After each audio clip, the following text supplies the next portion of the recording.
È stato inaugurato a Rovigo il nuovo istituto penale minorile. Il carcere minorile ospiterà circa 30 giovani detenuti in un sistema innovativo, è un carcere ovviamente moderno che sostituisce la struttura di Treviso, che chiuderà nel giro di un mese, dove attualmente ci sono circa 24 giovani detenuti. Qui la capienza è appunto di 30, ci saranno circa 47 guardie penitenziarie della Polizia Penitenziaria che verranno assunte, e è stato già nominato invece il direttore della struttura. Un carcere che sarà intitolato ad Antonio Vivaldi, proprio a sottolineare come ci sia bisogno anche di un passaggio culturale nella rieducazione di questi detenuti particolari minorenni, un tipo di criminalità in forte crescita che richiede interventi normativi e strutturali diversi, come è stato per esempio il decreto Caivano. Ne ha parlato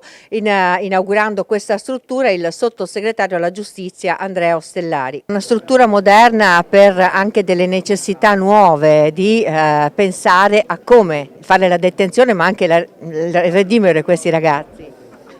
Guardi, la struttura è sicuramente nuova, gli spazi sono assolutamente nuovi, adeguati e dignitosi, ma i valori sono quelli che ci sono stati tramandati prima anche dai nostri nonni e dai nostri padri, cioè creare futuro investendo ancora su il ripristino banalmente del rispetto delle regole, del rispetto verso gli altri, del rispetto verso chi rappresenta lo Stato, una divisa, del sacrificio, dell'impegno. Il decreto Caivano va nella strada giusta e noi, attraverso il potenziamento di cui abbiamo parlato prima, di misure come ad esempio l'ammonimento, vogliamo implementare e dare uno strumento ulteriore proprio ai questori, in questo caso, che potranno chiamare i ragazzi, ammonire i ragazzi che commettono magari fatti lievi già dai 12 ai 14 anni, ma coinvolgendo ovviamente i genitori. Prima dello Stato ci sono le famiglie.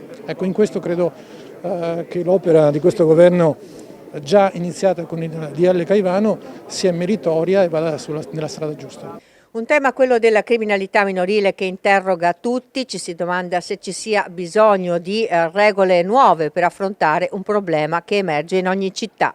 Che il governo sta lavorando proprio cercando di creare rete con i territori, con i sindaci, è fondamentale farlo, con i nostri questori, con i nostri prefetti.